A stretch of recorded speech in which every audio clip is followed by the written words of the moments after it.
초창기에는 비트코인이 과연 달러를 대체할 것이냐. 가격 변동성이 너무 심해요. 비트코인의 존재를 이제 사실상 미국에서는 인정하고 있다. 비트코인이 금융업을 완전히 그 석권을 해버릴 것 같은데.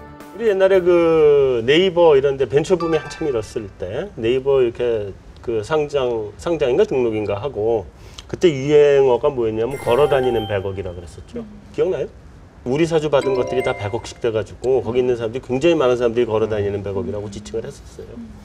오늘은 이 그 코빗 한국 비트코인 거래소인가요? 네, 맞습니다. 네, 코빗의 그 미래 걸어다니는 100억 김진아 이사님 나오셨습니다. 네, 안녕하세요. 네, 오늘 비트코인 한번 얘기 좀 들어보죠. 네.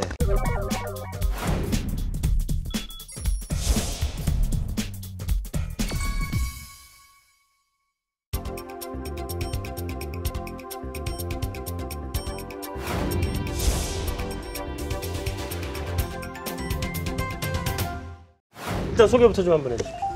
예, 그 비트코인은 그 우리가 흔히 이제 전자화폐라고 알고 있는데 기존의 전자화폐랑도 좀 다르고요. 단순한 화폐는 아니고, 그러니까 금융 플랫폼이다. 그러니까 전 지구적인 전자 결제 수단이다. 근데 여태까지 우리가 이런 수단을 가져본 적이 없었고, 그래서 이제 기존의 전자화폐랑 비슷한 거 아니냐, 뭐 이런 얘기들도 많이 하고 있는데요.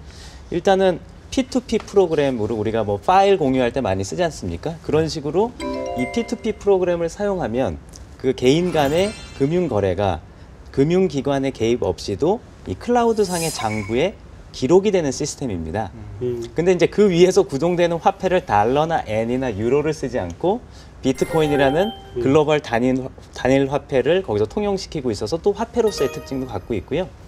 또 우리가 애플의 그 iOS나 그다음에 구글의 안드로이드 같은 그 모바일 플랫폼처럼 이 비트코인은 오픈 소스고 굉장히 개방적인 플랫폼이어서 이 비트코인 시스템을 이용해서 다양한 금융 서비스들을 저희 같은 스타트업들이 전 세계적으로 참여해서 만들 수 있는 그런 새로운 개방형 금융 플랫폼, 이렇게 세 가지의 좀 정의를 갖고 있는 거다, 이렇게 이해를 하시면 될 것 같습니다.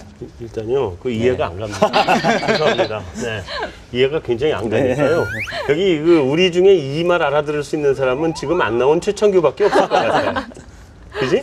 조금 좀 쉽게 얘기해 주시면 됩니다. 보통 들으니까 그러면은 네. 이제 해외 나갈 때 환전이 필요 없겠네요, 그죠? 만약에 비트코인이 계속 뭐 그럴 수도 맞습니다. 있죠. 예. 지금도 웬만큼은 그렇게 좀 예. 되고 있는 거고요. 예. 비트코인은 지난 2008년 경에 예. 그 뉴욕발 금융위기가 있었던 때죠. 그때 드라마틱하게도 이제 온라인상에서 한 이제 누군지 모르는 분이 네. 이 시스템을 갖다 오픈 소스로 공개를 했습니다. 네. 그래서 처음에는 다 뭐 장난감처럼 해커들이 그냥 이거 우표 모으듯이 네. 이렇게 채굴도 하고 막 이랬었는데요. 네. 불과 5년 만에 지금은 이제 어떤 그 실물 자산으로서 가치를 아시다시피 지니게 됐고요. 그래서 지금 전 세계적으로는 약 1,200만 비트코인이 유통이 되고 있고요. 이것을 US 달러로 환산하면 한 8조 원 정도, 한화로 환산하면 8조 원 정도. 아직까지 거기까지 가지 마시고요. 네네. 원래 그 저기 뭐 일본 이름의 어떤 분이 그거를 만들어 놓은 거죠 지금. 예, 일본인 같은 이름을 쓰는 사람. 그렇죠. 근데 그게 이제 일본인이라는 보장도 없는 거고 누군지 모르는 거잖아요 지금. 근데 그 사람이 원래 묻어놓은 숫자가 있죠. 이 화폐의 가장 큰 특징은, 화폐로서의 특징은 그 인플레이션을 해치하기 위해서 발행량을 정해놨습니다. 그러니까 정해놨죠. 예, 그래서 2145년까지 네. 2100만 비트코인만 발행이 되고 발행이 중단되게끔 그 알고리즘이 짜여져 그렇게 돼 있습니다. 있죠. 예, 예. 그렇지만 한 절반 정도 지금 꺼낸 셈이네. 네네, 그렇습니다. 그러면 그게 다 꺼내놓고 나면은 그 다음에 어떻게 해요? 발행이 되지 않습니다. 근데 그러면 경제에 그 유통을 많이 사용하게 되면 계속 추가로 공급을 해줘야 될 텐데. 액수는 그렇지만 수량적으로는 이게 소수점 8자리까지 분할이 되기 때문에 네. 수량적으로는 약간 또 문제가 없을 수도 있고요. 그다음에 두 번째로는 비트코인이 아무리 잘 되더라도 전 세계 모든 경제나 혹은 뭐 우리나라처럼 경제대국 한 12위 정도의 규모, 이런 정도의 규모를 비트코인이 다 감당하진 않을 거라고 예측하고 있고요. 네. 그러니까 초창기에는 비트코인이 과연 달러를 대체할 것이냐, 뭐 이런 섣부른 예상도 나왔는데 사실은 그거보다는 기존의 국가 화폐들과 공존하는 어떤 새로운 기술이자 글로벌 단일 화폐로서 정착되지 않을까, 뭐 요즘에는 그런 의견들이 설득력을 얻고 있는 정도입니다. 어쨌든 그럼 2,100만 개 정도 되는 것 중에 네네. 1200만 개가 지금 채굴이 됐고. 네, 맞습니다. 일평균 거래량은 얼마나 돼요, 우리? 날마다 좀 변화가 있습니다. 주식시장처럼. 그런데 네. 뭐 하루 대략 한 500억 원 정도가 서로 이제 국가 화폐와 비트코인 사이에 거래가 된다고 보시면 되고요. 네. 한국에서도 하루 뭐 한 2억 원에서 5억 원 정도가 원화와 비트코인 간의 거래가 이뤄지고 있습니다. 어떻게 채굴할 수 있는지. 채굴 과정은 사실은 이게 원리적으로 보면은 뭐 무슨 어려운 수학 문제를 푼다고 그러는데 사실은 어떤 공식을 알거나 머리가 좋은 사람이 일방적으로 다 풀 수 없게끔 굉장히 무식하게 어떤 정해지지 않는 숫자와 문자열을 맞추는 겁니다. 그래서 이 문자열을 맞추려면 사람들이 컴퓨터 CPU를 마구 돌려서 이 무차별 대입이라는 그런 방식, 그러니까 일일이 다 넣어보고 맞추는 것뿐이 이제 할 수가 없는데요. 그래서 한 사람이나 한 집단의 독점이 안 되고 컴퓨터 자원을 써서 채굴에 나서는 사람들이 그 자신이 들인 컴퓨터 리소스에 비례해 갖고 어떤 기회를 얻게 되는 사실 그런 방식인 것이죠. 그래서 사실 근데 그런 것들을 왜 하느냐? 그러면은 비트코인이 알다시피 이제 서버가 없지 않습니까? 그 관리하는 금융기관이 없습니다. 그래서 그러면 보안에 문제가 있지 않을까 하는데 사실 그런 사람들이 그 컴퓨터 파워를 사용해서 비트코인의 진입 장벽을 이렇게 높여주고 있는 겁니다.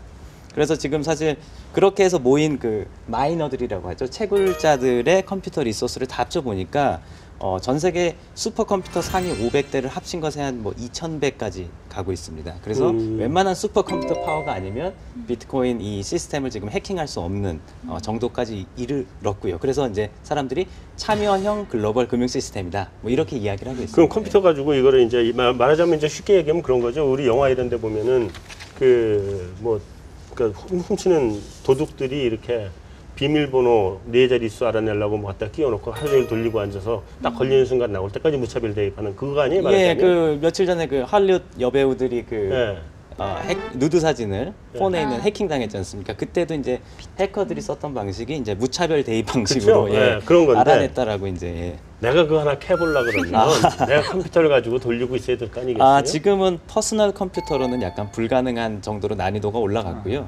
그래요? 예. 왜냐하면 경쟁이 더 많아지니까. 그러면 일단 투자를 엄청나게 해야 되네? 퍼스널 컴퓨터 가지고 안 돼. 예, 그 A식 칩이라고 해서 그 특수하게 제작된 그 용도만을 위해서 특수하게 제작된 칩으로 만든 장비들로 사실은 프로페셔널하게 마이닝을 하고 있습니다. 예. 중국에서는 공장에서 컴퓨터를 돌린다고 네, 그런 하더라고요. 공장들이 보통 한 200억 규모로 그 설비들을 그래서 지금은 설비 산업, 장치 산업이 돼 가지고요. 그렇게 투자한 금액의 한 뭐 영업이익률이 한 10% 정도 나오는 그런 그러니까 우리가 생각하듯이 뭐 일확천금을 캐는 예전의 금광 사업은 이미 아니게 된 것이죠. 자, 그냥 우리 그 묻지 말고 돈 주고 삽시다. 그냥 돈 주고 사는 게 네, 그래서 낫겠다, 사실은 그지? 채굴만 할 수 없으니까 거래소라는 비즈니스가 제일 먼저 등장하게 된 것입니다. 예.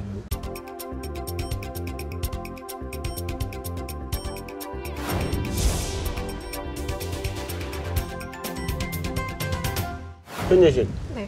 그래서 얼마예요? 달러로는 476달러 정도 되고 우리나라 돈으로는 약 48만 원 정도 된다고 합니다. 그거 1000달러 넘었었잖아요. 네, 그때는 2013년도쯤이었었는데요. 네. 제가 그래프를 통해서 한번 쭉 흐름을 설명해 드리도록 할게요. 이 그래프는 그 처음 등장했을 때부터 비트코인이 처음 등장했을 때부터 지금까지의 흐름을 조금 보여주고 있는 건데요. 그 비트코인은 처음에 2009년에 등장을 하게 되는데 그 1달러의 그 가치를 갖기까지 무려 2년이나 걸렸습니다. 그래서 네. 2011년이 돼서야 1달러의 고지를 넘겼고요. 그런데 2011년에 문제가 하나 생기는데 그 최대 그 비트코인 거래소였던 마운트 곡스에서 그러니까 문제가 생기게 되면서 그 사용자들의 정보가 누출이 되고 또 뭐 가상 지갑에 있었던 비트코인이 사라지게 되는 등 여러 가지 악재가 터지면서 다시 하락세를 쭉 보이게 됩니다. 그래서 이렇게 2013년까지 하락세를 보이다가 그때 그 키프로스 사태로 그 대통령이 왜 그때 국민들 계좌에서 세금 명목으로 좀 돈을 가지고 가겠다라고 말을 하자 그때 국민들이 이제 정부가 발행하는 화폐에 대해서 불신을 하게 되고 뭐 금융 시스템에 대해서 여러 가지 못 믿겠다라는 여론이 많이 확산이 됐는데 이게 유럽 전반까지 아까 말씀하셨던 것처럼 확산이 되게 되면서 좀 문제가 됐습니다. 그런데 엉뚱하게도 그때 그 사태가 이 비트코인 가격에 상승하는 데 작용을 하게 되는데요. 그 요인으로 인해서 그때 당시 한 266달러까지 오르게 되고요. 같은 해에 이제 버냉키가 뭐 비트코인에 대해서 언급을 해서 또 한 번 상승폭이 있었는데 그때 뭐 비트코인 자체가 사실 위험성이 있기는 하다. 하지만 장기적으로 봤을 때는 좀 그 가치가 있기 때문에 비트코인 자체에 대해서는 어떤 그 규제 개혁 계획이 전혀 없다라고 말을 하면서 그때 당시에 하루에 833불까지 오르게 됐다가 상승세를 이어가면서 이때 1242달러까지 찍고 현재는 그 오르내림을 반복하다가 500불 정도에서 그 선을 유지하고 있다고 합니다. 사람들이 왜 비트코인을 이렇게 좋아해요? 그러니까 제 질문에 먼저 좀 부연 설명을 먼저 하면 네네. 캐서 금이면 좋잖아요. 네. 캤는데 돈이 나왔다. 그것도 좋은데 비트코인은 아무것도 아니잖아. 그 자체가 먹을 수 있는 것도 아니고. 네네네. 사실은 그 자체가 들고 다니면서 어디 쓸 수 있는 원칙적으로는 따지고 보면 아무 가치가 없는 것일 수도 있는데 왜 이렇게 열광을 해요? 모든 그 새로운 기술이 등장했을 때 사람들이 열광하는 이유는 단순하다라고 보는데요. 사실 이전의 기술들이 해주지 못했던 것을 해주기 때문입니다. 근데 비트코인이 말씀하신 대로 처음에는 아무 쓸모도 없어서 그냥 해커들이 장난감처럼 썼지만 점점점 전 세계에서 많이 쓰다 보니까 아까 금을 말씀하셨는데 금은 내가 갖고 있어도 제가 본부장님께 10,000원어치 못 잘라드리지 않습니까? 그다음에 미국에 있는 제 친구한테 보낼 수도 없죠. 운송료가 훨씬 많이 들 테니까요. 톡으로 쓰는 것인데.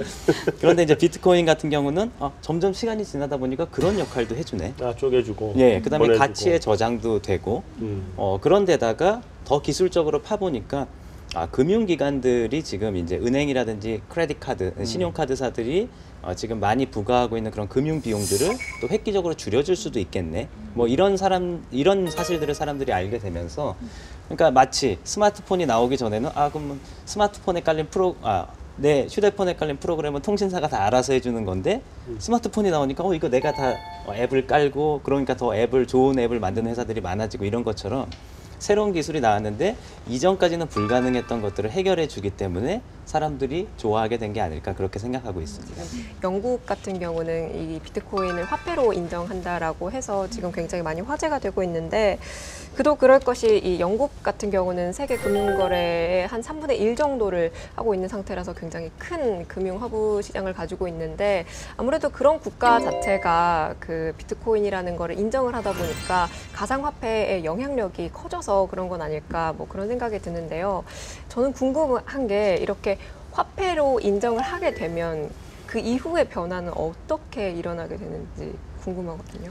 예, 사실은 뭐 비트코인은 그 국가 중앙은행의 화폐로 인정해 달라라고 뭐 지지자들이 얘기한 건 아닙니다. 근데 이제 국가가 나서서 하는 것들은 제가 보기에는 어쨌든 법적으로 용인을 해야지만 관리가 가능하고요. 두 번째로는 세금을 거둘 수가 있기 때문이라고 봅니다. 그래서 아까 말씀하셨듯이 초기에 무정부주의자들이나 이런 분들은 정부가 아예 관여하지 말라였지만 실리콘밸리나 이쪽에서 비트코인을 받아들이면서는 비트코인 메인스트림의 입장이 정부에 충분히 협조하면서 합법적이 되는 만큼 충분히 그 규제에도 협력을 하고 그리고 세금도 낼 수 있다라는 입장이 되고 있고요. 그런 식으로 새로운 기술이 제도화되고 그런 것 같습니다. 반면에 미국 같은 경우는 이 비트코인을 재산으로 보고 이제 소득세를 매기겠다라고 했는데, 그러니까 외신을 이렇게 쭉 보다 보면 이제 언론들은 이제 비트코인의 존재를 이제 사실상 미국에서는 인정하고 있다라고 이제 평가를 많이 내리고 있는데요. 그 같은 비트코인을 두고 영국 같은 경우는 화폐로 인정하겠다라고 하고 미국은 이제 재산으로 보겠다라고 하는데 왜 이렇게 입장 차이를 보는 이유가 있다면 뭐가 있을까요? 제가 보기에는 영국은 산업적인 정책 차원에서 잃었던 어떤 금융 허브로서의 위상을 영국이 사실은 지금 런던 중심으로 해서 금융뿐만이 아니라 IT와 금융, 그걸 이제 핀텍이라고 부르는데요. 파이낸셜 테크놀로지 쪽에 굉장히 많은 투자를 하고 있습니다. 그래서 자신들이 미국보다 앞서서 화폐로 인정을 하고 심지어 중국은 지금 더 보수적인 입장인데도 그렇게 하는 산업적인 야심이 거기 담겨 있다라고 보시면 되고요. 미국의 관심사는 IRS나 이런 데 관심사는 어쨌거나 대테러 자금이 이거를 통해서 오지 않도록 사회 안정성 그리고 조세를 갖다 형평성 이런 것들을 굉장히 중요시하고 있습니다. 그래서 그런 차원에서 보면 지금 비트코인을 기타 자산으로 분류를 하면서 여기에 소득세를 매기는 것이 가장 안전한 방법이거든요. 그런 국가 간의 입장 차가 있다라고 보시면 될 것 같습니다.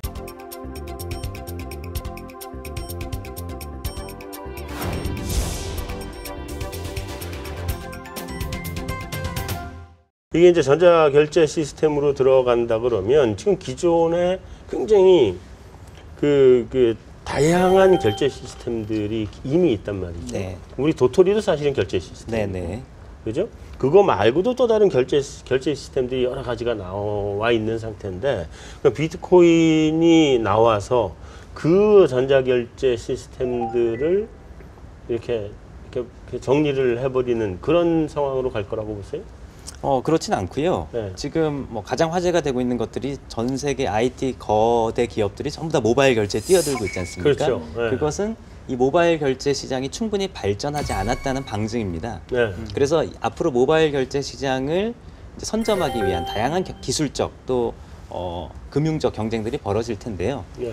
지금 뭐 카카오라든지 아니면 중국의 알리바바라든지 이런 기업들이 하고 있는 방식들은 기존에 있는 금융 인프라를 이용하면서 이용자들의 인터페이스만 기존 금융기관들보다 더 편리하게 해주겠다는 방식이거든요. 그렇죠. 근데 이제 비트코인을 이용하는 기업들, 저희 같은 기업의 방식은 아예 그 인프라스트럭처 차원도 더 효율적으로 만들겠다라는 겁니다.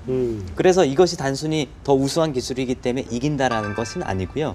왜냐하면 이쪽은 더 안정적이지 않습니까? 그래서 제가 봤을 때는 나중에 이것이 합쳐지지 않겠는가, 상호 보완적으로 발전하면서. 예컨대 기존의 은행이 인프라스트럭처를 비트코인으로 대체하면서 얻을 수 있는 효과들도 있을 수 있을 것이고요. 네. 그런 식으로 선별적으로 적용도 하고 경쟁도 하면서 가지 않을까. 그래서 지금이 딱 좋은 모바일 결제 혁명이라는 그런 시기에서 비트코인이 나름의 역할을 하지 않을까. 또 금융기관들이 이걸 어떻게 개방적으로 받아들이느냐에 따라서 인터넷 초창기에 인터넷화를 잘했던 금융기관이 앞서갔던 것처럼 또 그런 경쟁들도 격화되지 않을까 하는 게 시장의 전망입니다. 자, 이러면 저 금융업은 지금 어떻게 되는 거야? 그러게요. 금융업 어떻게 돼? 이게 비트코인이 금융업을 완전히 그 석권을 해버릴 것 같은데. 은행들이 특히 어려워지는 것 같아요. 아니, 단번에 전승주 연구원 일자리 없어질 것 같은데. 그게 완전 통용되면 그렇겠죠. 그런가요? 그럴 그렇죠. 것 같지는 않은데. 아니, 완전히 통용. 돈을 원화에서 달러로 바꿔야 네. 그래야 저기 일자리가 있는 건데 원에서 달러로 바꾸지 않고 그냥 비트코인으로 갖고 가버리면 환율이라는 것도 그러니까 없잖아. 원 달러 다 거의 안 쓰고 거의 비트코인만 쓰면 저는 이제 존재 가치가 그러면 없는 거. 비트코인과 달러의 환율, 비트코인과 원화의 환율 이런 환율이 하나 더 생겨서 오히려 일거리 더 근데 늘어날 수도 걔네들이 있는데. 그러니까 거의 안 쓰이고 거의 비트코인만 이제 많이 그러니까 쓰게 되면 비트코인으로 왔다 갔다 해버리면 일이 없어지지. 근데 미국이 달러 패권을 유지해야 되는데 그렇게 놔둘까요? 유지해줘야 돼. 놔주지 않겠지만 우리 마지막으로 비트코인 앞으로 그 전망 또 사실은 우리들 경제 쪽에 있느냐 금융시장에 있는 사람들이 보는 비트코인의 한계가 있는데 그거는 뭐 워낙 얘기가 많이 좀 된 부분이고 네. 비트코인 자체의 그 업에 계신 분의 입장에서 볼 때 비트코인이 가지고 있는 문제점들 앞으로 어떤 식으로 극복이 될 것 같은지 뭐 이런 거 한번 종합적으로 한번 좀 얘기 좀 해주세요. 근데 그 사실은 그 화폐적으로는 비트코인이 굉장히 문제점이 많고요. 아직은 네. 실험을 해야 되는 좀 더 이제 혹독한 이제 그 실험과 그다음에 도전들에서 이제 자신의 존재 가치를 증명해내야 되는 그런 과제를 안고 있습니다. 그러나 기술적으로 보면 사실 오늘 자리에서 충분히 제가 말씀을 못 드렸지만 앞으로 이제 뭐 증권사라든지 이런 데서 관심을 가져볼 만한 분야가 이제 아까 모바일 결제는 우리가 한번 얘기를 했고요. 또 하나가 이제 사물 인터넷 분야인데요. 그런데 지금의 금융 시스템으로는 사물 인터넷 시대에 금융 결제를 할 수가 없습니다. 사람 일일이 공인인증서를 친다든지 본인 인증을 그런 식으로 하면 할 수가 없고 그때는 지금 예측이 나오는 게 기계 대 기계 금융 거래가 일어나거든요. 그랬을 때 이제 비트코인 방식의 이런 화폐들이 P2P 방식의 화폐들이 사실은 그 금융 결제에 적당하지 지금의 이제 금융 결제 방식들은 적당하지 않다. 뭐 이런 의견들도 나오고 있고요. 또 하나는 기존의 금융이 못했던 것들이 이제 글로벌 소액 컨텐츠 결제였습니다. 그러니까 제가 런던에 있는 가수한테 뮤직비디오를 보고 500원을 갖다 결제할 수가 없는 거죠. 왜냐하면 500원을 카드로 결제할 수도 없고 송금을 누가 받아주지도 않는데요.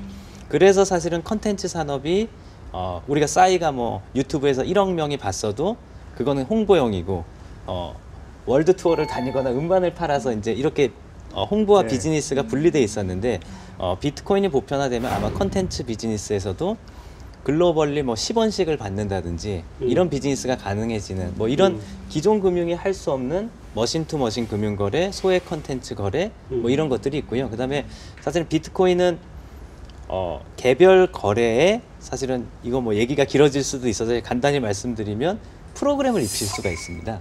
그래서 본부장님이랑 연구원님이랑 저희 셋 사이에서 돈을 가운데다 놓고 내일 날씨에 따라서 누가 돈을 가지고 가느냐 하는 것을 금융기관 없이 옵션 거래 같은 것들을 할 수가 있습니다. 도박 아니에요? 그래서 그런 옵션, 근데 이제 뭐 그것이 농부들끼리 한다 그러면은 뭐 위험 회피를 위한 옵션이 날씨. 되겠죠. 예. 그래서 옵션 사실은 또 새로운 금융사들이 또 나올 수가 있거나 기존 금융사들의 새로운 또 사업부들이 뭐 그런 것들을 담당할 수도 있을 것 같고요. 그래서 제가 보는 건 화폐로서 문제는 많지만 이게 기술적으로는 프로그램도 입힐 수 있고 글로벌 소액 결제도 가능하고 머신 투 머신 사물 인터넷 시대에 금융 거래도 가능하게 해주는 기술이기 때문에 과거에 인터넷이 컨텐츠와 커머스와 커뮤니케이션에 큰 변화를 줬듯이 이제 비트코인이 금융이라는 영역에 큰 변화를 줄 그런 인터넷 같은 기술이 아닐까 뭐 그런 전망들을 하고 있고요. 그래서 비트코인이 화폐로서만 봤을 때는 여러 논란도 있고 그러지만 이걸 기술로서 주목했을 때는 참 여러 산업 섹터에서 할 일들이 좀 많지 않을까 예 그런 생각을 하게 됩니다. 네, 이 정도면 이제 마무리하면 될 것 같고 나오신 소감을 여쭤봐야 되는데 여쭤보기 전에 예. 나오시는 김에 선물로 하나씩 돌리실 생각은 없으신가요? 제가 뭐 주소들을 저 이메일 주소만 알려주시면 진짜요? 제가 비트코인을 제가 보내드릴 추석 우와. 선물로 보내드리도록 얼마? 하겠습니다. 우와. 8분의 1이 최소 단위던데. 소수점 8자리가 예. 최소 단위여서 예. 뭐 제가 뭐 10원도 보낼 수 있고 아, 이러지만 뭐 제가 뭐 차마 10원을 보내겠습니까? 소수점 이하 한 심하게. 예. 그리고 예. 뭐 이메일 주소만 저한테 알려주세요. 네, 알겠습니다. 네. 하여튼 소감. 예, 금융권에 계신 분들의 그 날카로운 지적 속에서 저도 비트코인을 다시 한번 돌아볼 수 있게 된 계기가 된 것 같고요. 네. 그리고 아까 말씀드렸듯이 금융권에서도 이런 새로운 기술을 좀 적극적으로 받아들여서 우리가 뭐 본부장님 기억하시겠지만 예전에 동북아 금융허브 이런 구호들만 많이 나왔는데 네. 정말 한국의 금융회사들도 이런 기회를 잘 이용을 해서 정말 디지털 시대의 금융허브로 갈 수 있는 그런 한국 사회의 그런 도약의 계기가 비트코인 될 수 있기를 비트코인 업계 종사자로서 바라고 있습니다. 예. 잘 되면 좋겠죠. 네, 잘 돼야죠, 사실. 네. 네.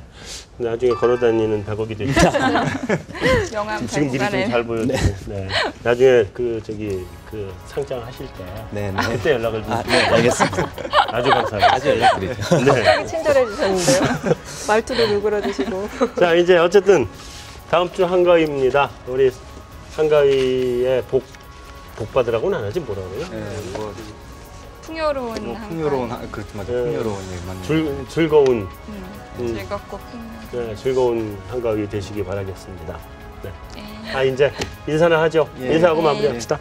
즐거운 감사합니다. 한가위 보내십시오. 네, 네. 수고하셨습니다. 감사합니다. 고맙습니다. 예.